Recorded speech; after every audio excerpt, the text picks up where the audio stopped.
చాలా బాగుందండి. Sohel excellent acting. అసలు సెకండ్ హాఫ్ మాత్రం లిటరల్లీ చాలా మందికి కన్నీళ్ళు తెప్పించాడు. బాగుందండి, చాలా బాగుంది. ఆడవాళ్ళే కాదు మగవాళ్ళకి కూడా చాలా బాగుంది. చాలా బాగా కనెక్ట్ అయింది. 9 months ప్రెగ్నెన్సీ పీరియడ్ ఏదైతే మదర్ ఫీల్ అవుతుందో అది చాలా బాగా చూపిస్తారండి. Very nice. అందరూ చాలా బాగా చేస్తారు. చాలా బాగుందండి. మీ రోలే నేను చేశాను దీంట్లో. Very nice movie. ఎందుకంటే ఈ స్క్రిప్ట్ స్టార్టింగ్ నుంచి ట్రావెలింగ్లో ఉన్నాను నేను శ్రీనివాస్ గారు గారితో.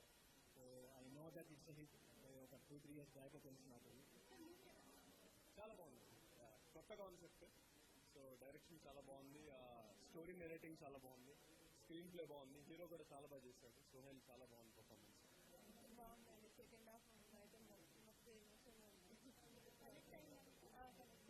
ఇలాంటి కాన్సెప్ట్ అయితే ఫస్ట్ టైం అండి, వెరైటీగా ఉంది.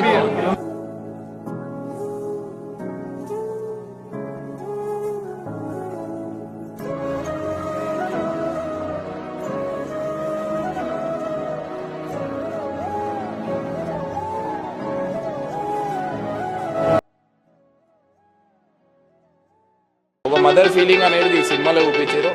అంటే నాకు కూడా ఒక కొడుకున్నాడు. అంటే మా వైఫ్ మీద ఇంకా ప్రేమ పెరిగింది. అండ్ సోహెల్ అన్న యాక్టింగ్ అయితే నెక్స్ట్ లెవెల్ అనుకోరి. సో చాలా బాగా నచ్చింది. సో సినిమా అయితే మంచిగా ఉంది. ఇది వచ్చేసి సెకండ్ హాఫ్ మొత్తం ఫ్యామిలీ కనెక్ట్ అవుతుంది. అది నీకు నచ్చిన సీన్స్ ఏంది? క్యారెక్టర్ నచ్చింది నాక. ఒక అన్న మధ్యలో సతాయించండు కదా, అంటే సేమ్ నీ టైప్. ఎస్, నా టైపే. ఆ క్యారెక్టర్ నచ్చింది. ఇంకోటి నేను మెయిన్ చెప్పాల్సింది ఏంటంటే నేను బాయ్ గర్ల్ కాదు. మరి అందరూ అదే అడుగుతున్నా నాకు కలిసిన వాళ్ళంతా. అందరు ఏడ్ చేస్తారు ఈ సినిమా చూస్తే. అండ్ ఫ్యామిలీ ఖచ్చితంగా పోయి చూడండి. ఎందుకంటే అమ్మ పైన అయినా వైఫ్ పైన అయినా ఇంకా ప్రేమ అనేది పెరుగుతుంది. సో ఖచ్చితంగా అందరు చూడండి. నేను ఏడ్చుకున్నా అంటే మా వైఫ్తో మాట్లాడినా ఫోన్ చేసి. ఇప్పుడు ఒక డిఫరెంట్ కాన్సెప్ట్తో సోహెల్ వచ్చాడు. నాకైతే మూవీ సెకండ్ హాఫ్ చాలా బాగా నచ్చింది. ఫెల్ట్ లైక్ బాగుంది.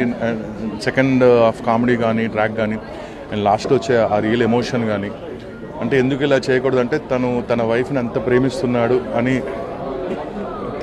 తను అంటే ఆ భారాన్ని తను తీసుకొని ఇదంతా చేశాడు అనిపించింది.